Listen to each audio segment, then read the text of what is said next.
who finished Alpha this past fall. We've been coming to the village for a little over a year. We got married back in May, and we had started coming just before then, pretty much. So growing up, I did not know much of faith. Our family, we never went to church. I would occasionally go to church with friends and not really understand at all what was going on. But I was aware of it, and I had questions, but I never really had any idea sort of what was going on. So fast forward to my time in Texas when I had moved down there, and I did end up starting to go to church, and I felt like I know that I found Christ. There was also the relationship with my grandfather, and losing my grandmother, things like that, I ended up getting baptized down there, and that was sort of the beginning of the journey.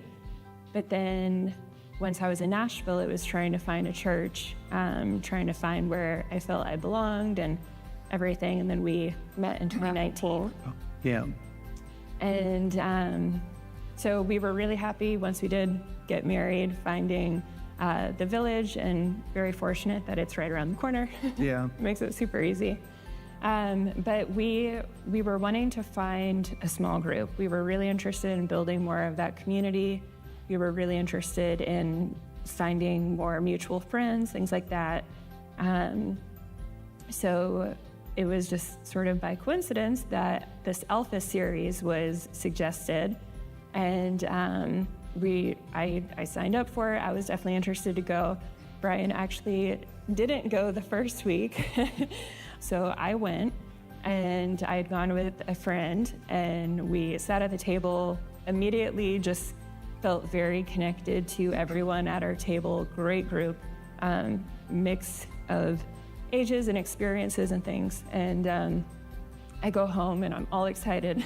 And I tell Brian, like, you're gonna love this. Like, they're getting into the history of it, and like there's so much education to it just in the first night. And coming from a background just a background of not understanding any of it, but having an interest, Yeah. I was so excited about it. So Brian came the following week. Yeah. And then we continued to go throughout. And it was just, I felt like it was, as Brian had mentioned to Travis, it was a kickoff for us in a way. It really sort of lit things up for us. We began to pray together at that time. That was something we hadn't done before. You had changed jobs at that time, in October. And that was something that I feel like we were having to pray about. And it was just a big change for us, and a good change. So that happened during Alpha. And then we suffered 2 sort of great losses within 5 days. That was really difficult. And being in the lobby, sobbing with Allison, like just knowing that we could show up and be vulnerable. Yeah.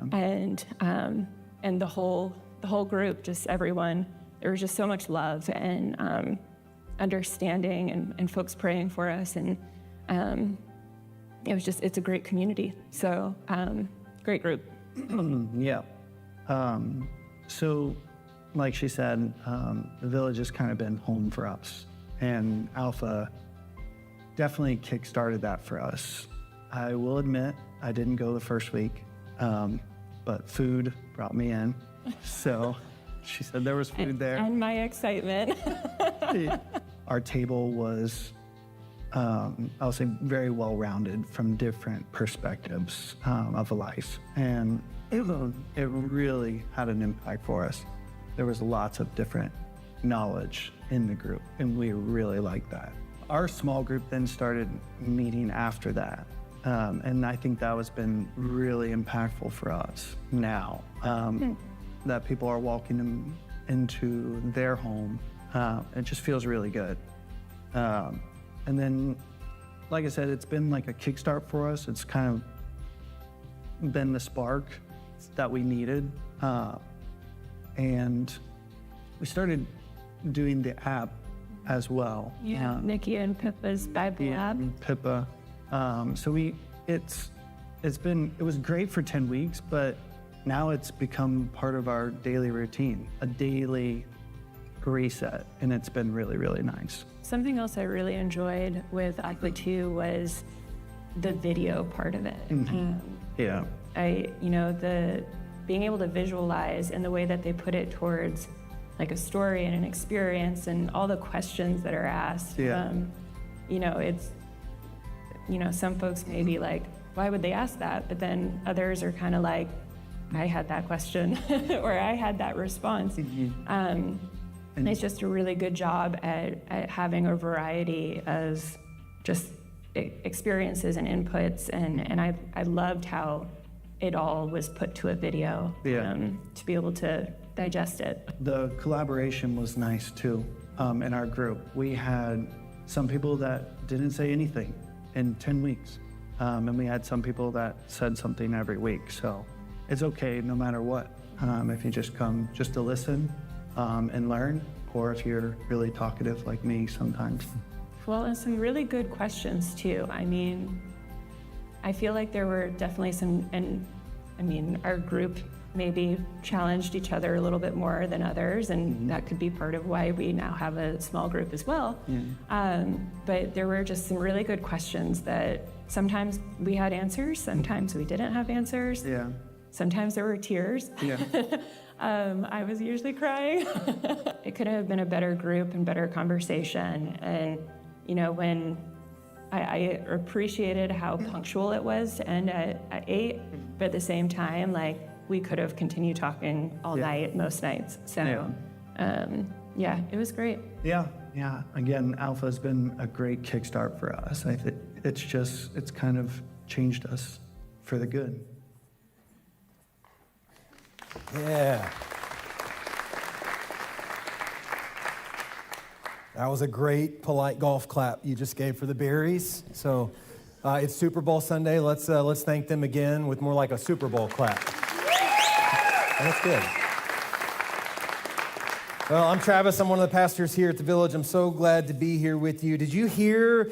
There's so many things to hear in that video. You have a newlywed couple, doesn't necessarily have a background of faith, and they signed up for Alpha, and they started to get a background. They found a place where they could ask questions about faith, and they could start to learn the foundations of faith, and it was really impactful for them. As a couple, they started praying together for the first time. They had a place where when they were going through job transition or great loss, they had a group of people who could surround them and walk with them in that and pray with them in that. I even heard they had people who would challenge them and maybe hold them accountable in some ways that they needed. Anybody ever need somebody to challenge you and hold you accountable in some ways? I know that I do, and this group was that for them, and it was a safe place for them to ask questions and have good conversation. And did you hear Brian talk about the food?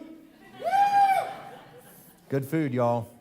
Don't miss a good meal. So Tuesdays, I hope you're going to be here. If you haven't done Alpha, I can't encourage you strongly enough to just come check it out. Just give it a couple weeks and come check it out. The second piece of that is we're in a year of invitation. We said this year we want to issue 50,000 invitations to our community, which is going to mean everybody invites somebody every week. And so if you've already done Alpha, think of somebody that you could invite and come back and do it with them. It's not going to hurt you to go through the foundations of faith for 10 more weeks in your life. In fact, you may learn something. Again, how many of you in here, anybody done Alpha more than once? Yep, got a couple people. Nate Nelson was here the first service. Nate has done Alpha 11 times.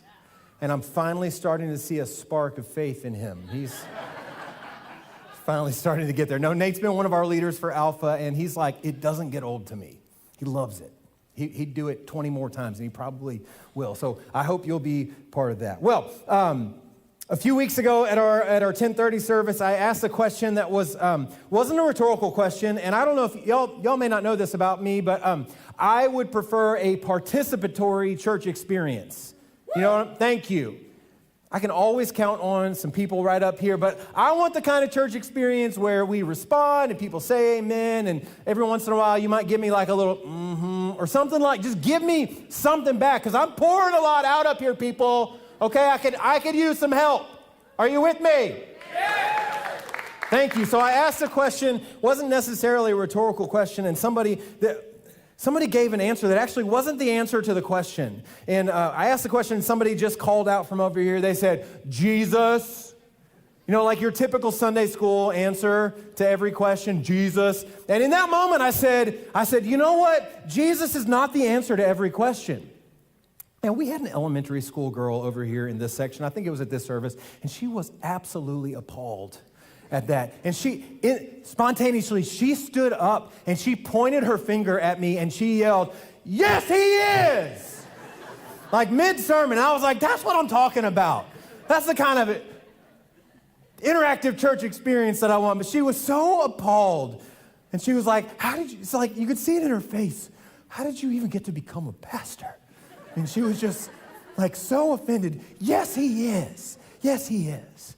Over the last few weeks, we've been journeying through the Gospel of Mark, and we've been looking at these stories of people having their lives changed by their encounters with Jesus.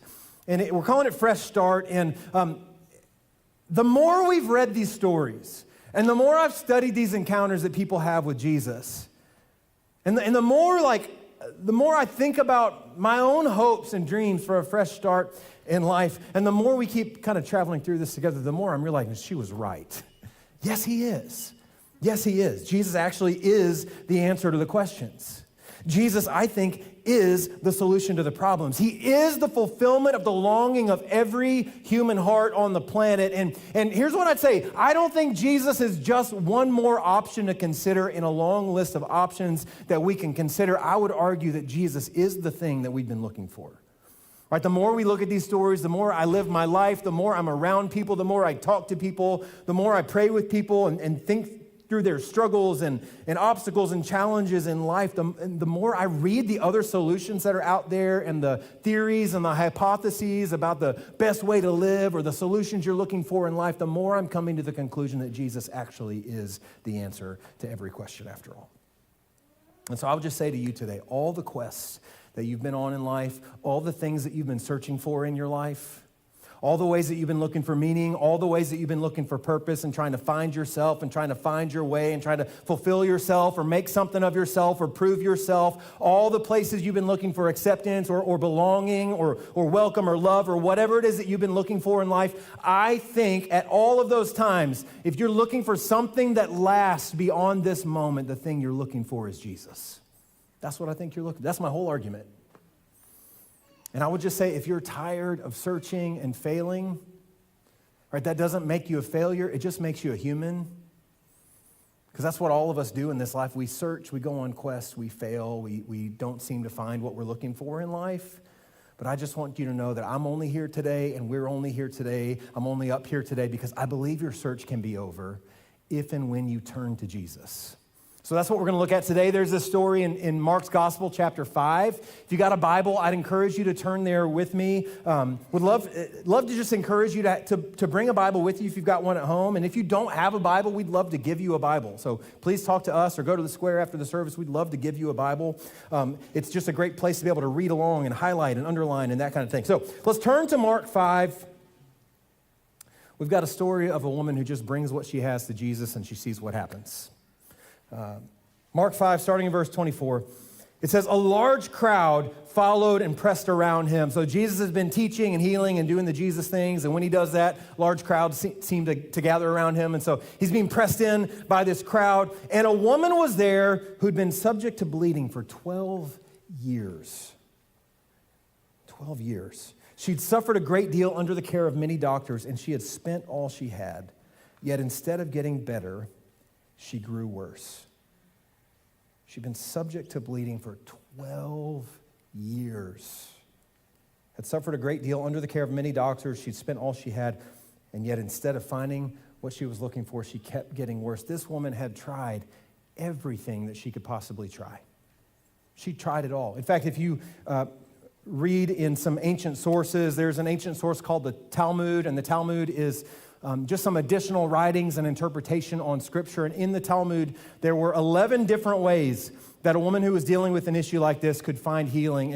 And she had tried all of them, undoubtedly. And it's some great stuff. right? Some great stuff that are listed in the Talmud, like, for instance, boil 4 Persian onions in wine, drink that, and then stand and saying, "Rise from your infirmity." She tried that, didn't work. There was another teaching that said, another remedy that was like, okay, sit at the crossroads of 2 main roads and hold a cup of wine in your right hand and have somebody come up from behind you and scare you, and when they scare you, stand and say, "Rise from your infirmity." She'd tried that. There's some even crazier stuff. One of the remedies was carry around the ashes of an ostrich egg in a white linen cloth in the spring, or carry around the ashes of an ostrich egg in a cotton cloth in the fall. I don't know the difference between cotton and linen. There may not be one, but that's what was in there. Here's my favorite one. I'm not making this up. You can't make this stuff up. Carry around with you the corn cob found in the dung of a white she-donkey.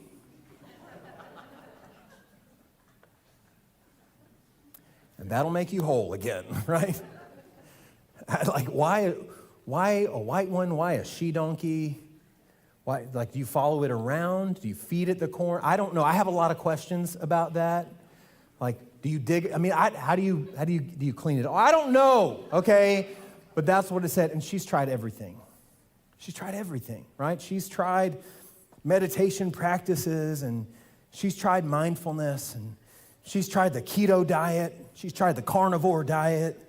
She's tried cold plunging. Right now, I'm just listing all the things that I've tried. She's tried a bullet journal. She's tried a full focus planner. Those are 2 more of mine. She's tried color coding her calendar. I mean, she has tried it all, and in every place she's looked, she's not finding what she's looking for. And in fact, she's only growing worse. So when she heard about Jesus, she's like, maybe I got to try that. Tried everything else. It can't hurt. When she heard about Jesus, she came up behind him in the crowd, and she touched his cloak. And because she thought, if I just touch his clothes, I will be healed. And immediately, her bleeding stopped, and she felt in her body that she was freed from her suffering. When she heard about Jesus, she came up behind him in the crowd, and she touched his cloak, because she thought, if I just touch his clothes, I will be healed. And immediately, her bleeding stopped, and she felt in her body that she was freed from her suffering. Now, here's the thing about this woman. In this culture, in the first century, a woman who had an issue like this was known as unclean. She was unclean. That was her status. And what that meant is she couldn't touch anything, because anything or anyone she touched became unclean. If she had kids, she couldn't touch her kids for 12 years. She was married, she couldn't touch her husband or be intimate with her husband or kiss her husband for 12 years. She couldn't touch anything in their home, or it would become unclean. She couldn't touch dishes, utensils, the door. I mean, anything she touched would become unclean. Any other person, any other thing. This is maybe a little bit of a crass illustration, but it's kind of like this, and just hear me out on this. It makes me think about when my boys were little and I would take them to a public restroom. It's a disgusting place to take 3 little boys. You know why? Because they want to touch everything. They want to touch everything, and there is not a thing that's clean in one of those places, right? And so they would go in, and I'd give them the pep talk. Before we would go into the restroom, I'd be like, do not touch anything. Touch nothing. Don't touch anything. What can you touch? Nothing. Right, don't touch anything. And we go in, and what would they start doing? They would touch everything. They're touching the toilet. They're touching the seat. They're touching the floor. They're licking the sink. I mean, they're doing everything. And in my imagination, they are becoming so contaminated. They are becoming unclean when they do that. That's why I love Buc-ee's so much.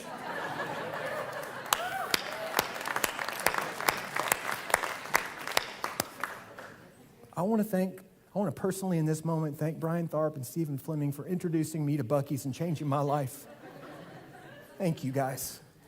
Jonathan Billingham was here at the first service. Those were the 3. They're my holy trinity of Buc-ee's. They introduced me, And at Buc-ee's, you can get a clean bathroom. There's hand sanitizer at every urinal. There's a sink in every stall. There's a full door that goes all the way down, and you can just mind your own business in there for as long as you need to, and then wash your hands, and everything's clean, and there's an attendant, and then you can eat brisket. Does it get any better than that?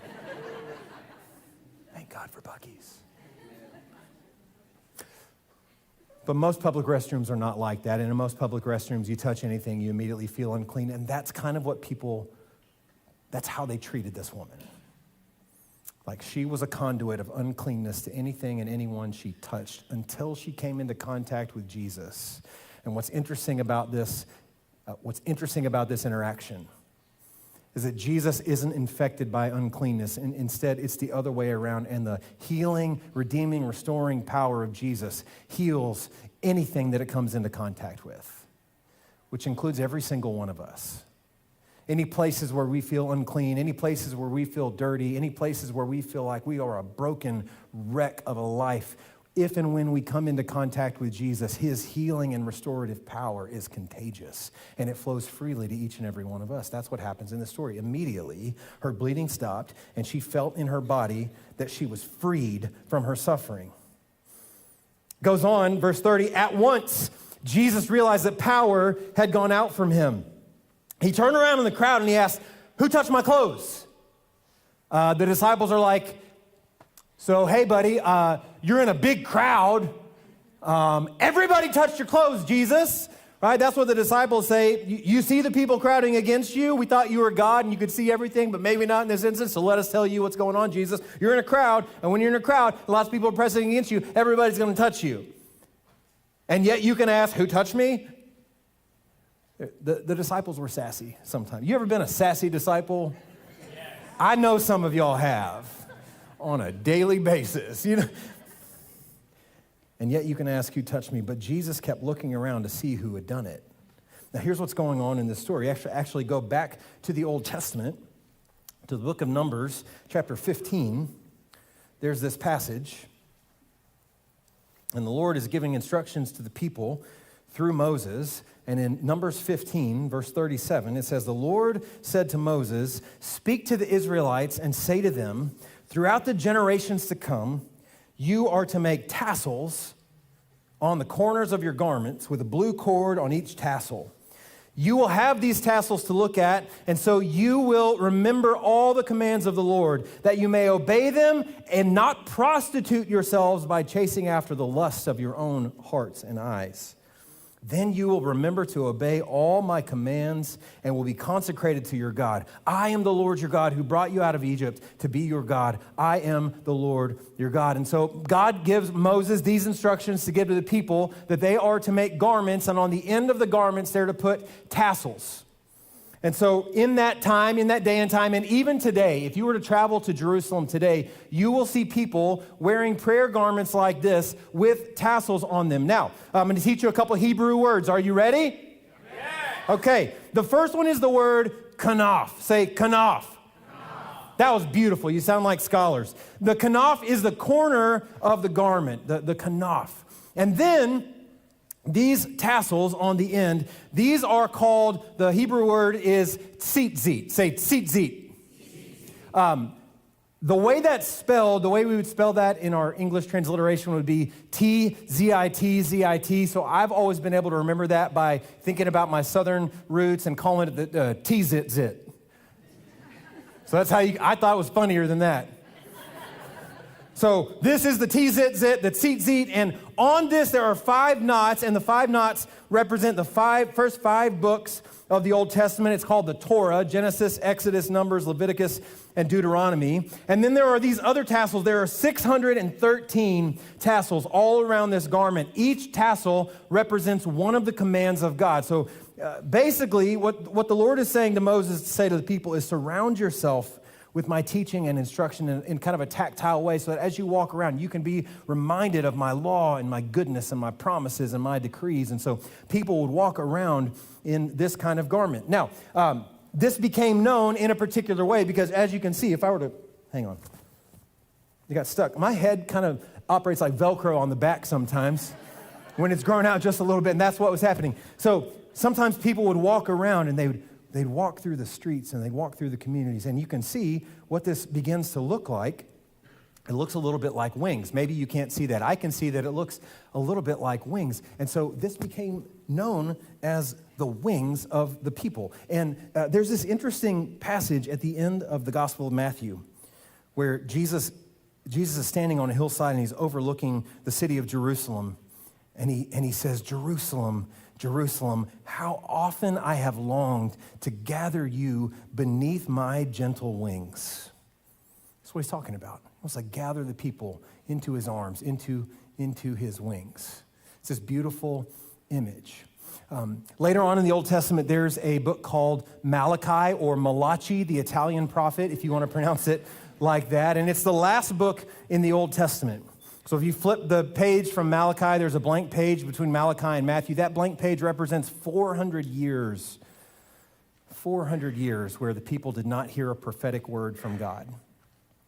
But at the end of Malachi, there's a prediction of what is about to happen at some point in the future. Malachi chapter 4, verse 2 says this, "For you who fear my name, the Son of Righteousness," that's a title for a messianic king, "the Son of Righteousness shall rise with healing in its wings." Healing in its wings. Now the word that's translated wings there in Malachi is the Hebrew word kanaf. Someday, someone will rise and there will be healing in his kanaf, in his tzitzit. What's happening in this story? The woman knows the prophecy from Malachi. And she approaches Jesus and she reaches out her hand. And in that moment, she's saying, I think you might be the messianic king who's to come. I think you might be the one who can heal me. And she reaches out because she's heard there's healing in the wings, in the kanaf of Jesus. And immediately she's healed. She's healed. Now, the story goes on, and here's what happens next. Jesus kept looking around to see who had done it, and then the woman, knowing what had happened to her, came and fell at his feet, and trembling with fear, told him the whole truth. There is something cathartic about telling Jesus the whole truth. There's something cathartic about not trying to hide from Jesus or pretend or be something you're not, and just laying everything out before Jesus. And that's what this woman does. And then he said to her, daughter. Notice what he calls her. What's he call her? Daughter. Now, I have a problem with the commentaries that talk about this story, because in the commentaries that talk about this story, they all refer to this woman in a particular way, and they call her the woman with the issue of bleeding. That's her title. That's what the commentaries call her. A lot of Bibles, if there's a heading above this passage, it'll talk about the woman with the issue of bleeding. But that's not what Jesus called her. Imagine if when you came here on Sunday morning, we just all called each other by our issue. Imagine if we're like, at the door, greeters at the door, we'd like you to start greeting everybody by their issue as they come in.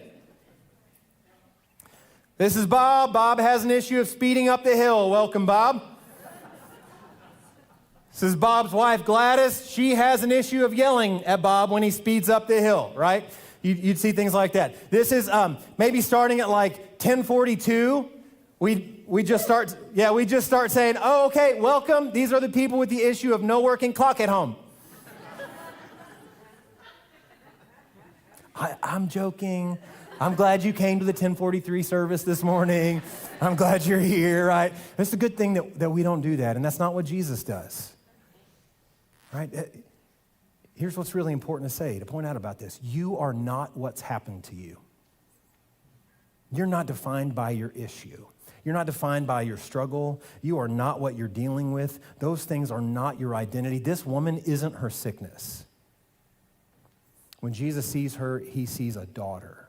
When Jesus sees you, he doesn't see your issue. When Jesus sees you, he sees a son or he sees a daughter, a child of the King. That's what Jesus sees when he sees you. Just kind of take that idea further. Do you know what that means?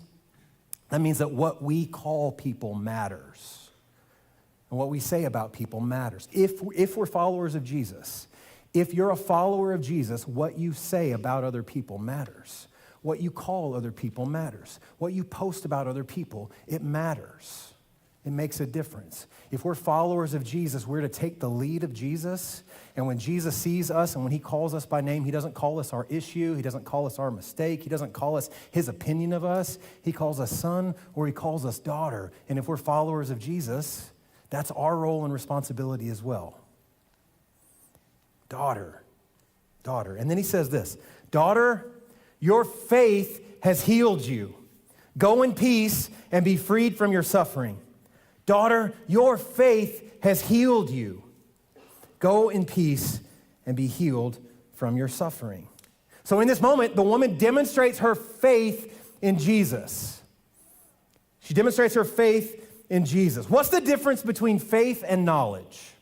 She's known some things about Jesus. She's clearly heard some things about Jesus. She's heard from the book of Malachi. She has some idea that when the Messiah comes, there will be healing in his wings. But Jesus doesn't say your knowledge has saved you. He says your faith has saved you. What's the difference? Well, knowledge is primarily based on information. It's what we know in our heads, or maybe sometimes it's what we believe in our hearts, but faith is based on application. Faith is primarily relational. Faith is primarily based on trust. So take this chair, for instance. I can have knowledge about the chair. I have some knowledge about this chair. This chair is padded. This chair has 4 legs. This chair looks like it has a comfy bottom. It looks like I could sit in it for a little while. It looks fairly sturdy. I've got knowledge about the chair. But when I sit in the chair, I'm demonstrating that I have faith that the chair is going to hold me up. In order to sit down in a chair, you have to have faith in the chair. It's no longer knowledge. Now I have faith in the chair that I put my bottom on the bottom of the chair, and I had faith that the chair would hold me up. You understand what I'm saying? Now, here's what's also true. I don't have to know everything about the chair in order to put my faith in the chair. I don't have to know everything there is to know about the design of a chair. I don't have to know everything there is to know about the physics of a chair or the engineering of a chair. I don't have to know everything before I'm willing to participate in an act of faith and sit down in the chair. There's a difference between my faith and knowledge, and what Jesus applauds in this woman isn't her knowledge, it's her faith. It's her faith. She was in that moment, she was willing to reach out her hand and grab the hem of the garment of Jesus for healing. She put her faith in Jesus. She didn't just put her knowledge in Jesus.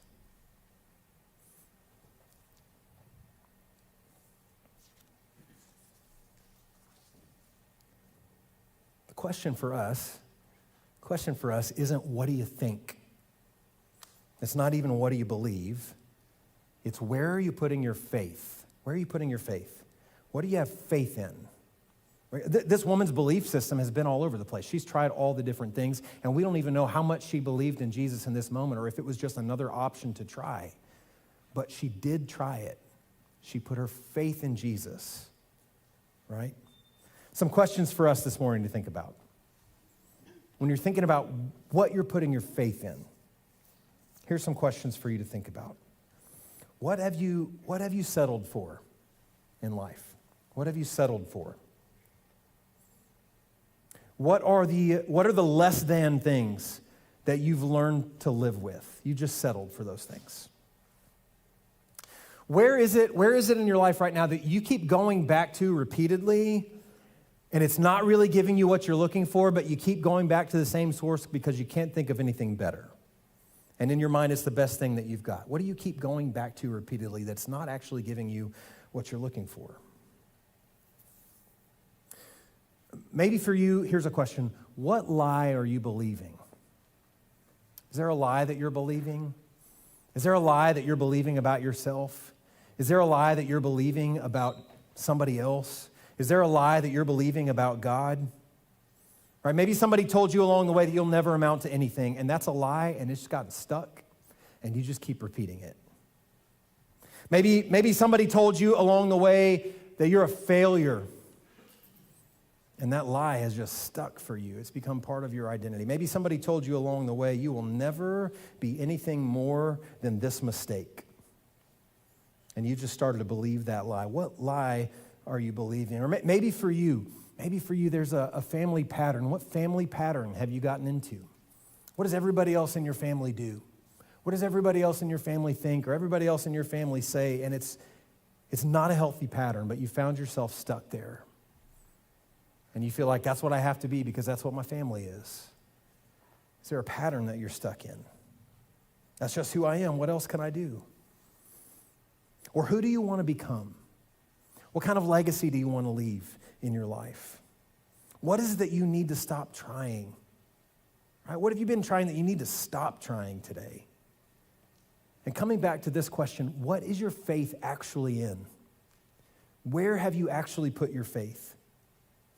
Right? It's one thing to say you have faith. It's easy to say you have faith. It's another thing to actually show it and demonstrate it and put your trust in something or someone when it matters. So what is that for you? One of my favorite stories that differentiates between knowledge and belief and faith is the story of Charles Blondin. Charles Blondin was a tightrope walker in the 1800s. And in 1859, he stretched a tightrope across Niagara Falls, the top of Niagara Falls, and with no harnesses and no support, he gathered a crowd to watch him attempt to walk across Niagara Falls. And of course, because of human nature, a large crowd gathered, many people expecting to see him fall to his death at Niagara Falls, and that's just that's who we are. We want to see that kind of, it's like, I think it was 2 weeks ago, there was the live Netflix special of climbing a skyscraper that millions of people watched live, and I was like, I'm not going to watch that live. I have no interest in watching that live, but thousands and thousands of people gathered at Niagara Falls to watch Charles Blondin, and sure enough, he didn't fall. He made it across, no big deal. He walked forwards.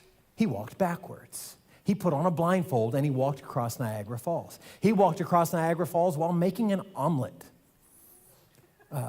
At one point, he went over to the side and he grabbed a wheelbarrow and he brought it over and he pushed it across Niagara Falls, the tightrope across Niagara Falls. And I imagine he's doing like kicks. I don't know what he's doing. I'm not a tightrope walker. He pushed it back. Whole crowd's cheering. They're erupting in cheers. And so he finishes and he comes up to the crowd and he says, "Who believes I can push a man in the wheelbarrow across Niagara Falls?" And the crowd goes wild. "Well, yeah, we believe." And he said, "Who will be that man?" And the crowd fell deathly silent. And nobody was willing to get into the wheelbarrow. Finally, I love this part of the story. Finally, he made his manager get into the wheelbarrow. It's like, the only one on my payroll here, buddy, you got to get in. And they fell to their death. That's not true. They actually didn't. Sometimes I like alternate endings to the story, right? No, he pushed him across Niagara Falls and he pushed him back across Niagara Falls. In that story, a lot of people had knowledge of what Charles Blondin could do. They had belief about what Charles Blondin could do, but they didn't have faith. Nobody was willing to get into the wheelbarrow. It's one thing to say you have faith. That's easy. It's easy to say you have faith. It's another thing altogether to get into the wheelbarrow. It's another thing altogether. And I just want to say today, here's what I think. When it comes to us, when it comes to our faith, I think some of us need to get into the wheelbarrow. For some of us, we've been thinking about Jesus, considering Jesus, maybe been reading about Jesus.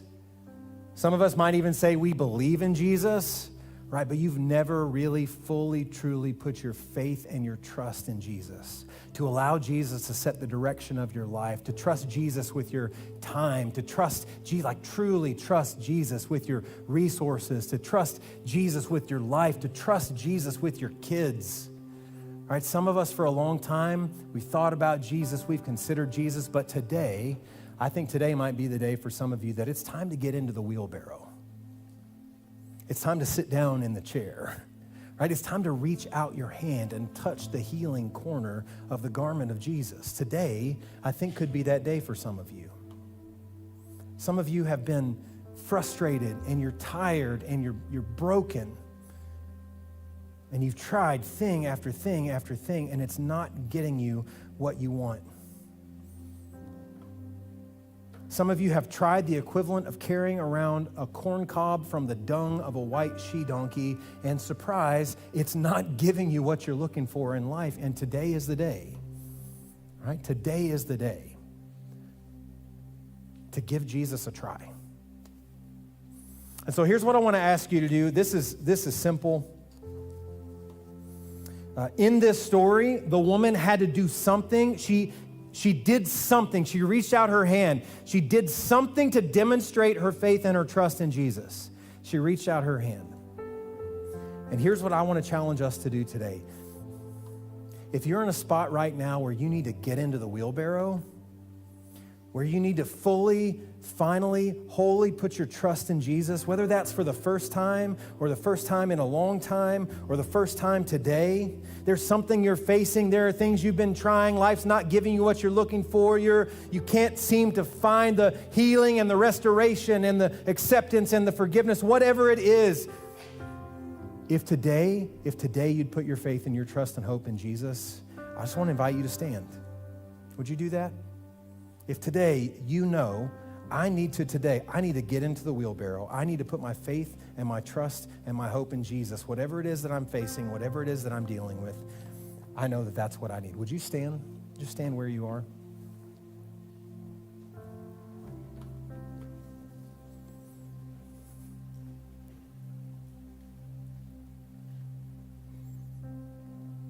Let's pray. God, we come to you today and we are so grateful for Jesus.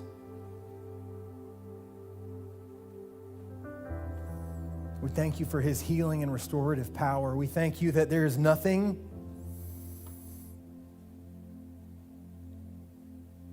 that can stop the healing power of Jesus. There's nothing in our past. There's nothing in our present. There is nothing in our future that can get in the way of the love of God through Jesus Christ our Lord. And we thank you for that today. Thank you for the healing, for the restoration, for the hope, for the purpose, for the identity that you offer.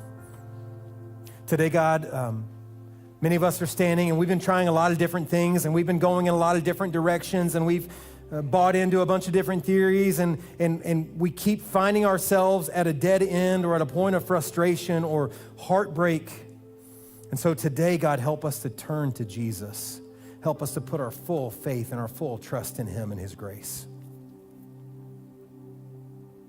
Thank you that when you see us, you don't see our mistakes, you don't see our issues, you see sons and daughters.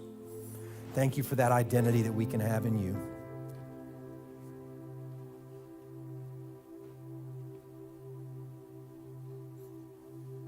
Help us to live as people who have fully put our trust in Jesus. And so, friends, we are going to continue on in a time of prayer and communion. If you're serving communion, you can go ahead and come forward and take your place at the stations around the room. And in a moment, everybody will be invited to come forward and to receive. Someone will hand you a piece of bread that represents the body of Christ that's been broken for you. You'll dip it in a cup of grape juice that represents the blood of Christ that's been poured out for you. And this is a free gift of God's grace, and everybody's invited to receive. We have prayer stations here at the front of the room. You may wish to kneel and pray and continue to reach out your hand for the healing power of Jesus and have him meet you here. And then we're going to sing together. And so, friends, this time is open. These stations for communion and prayer are open, and you're invited to come as you feel led.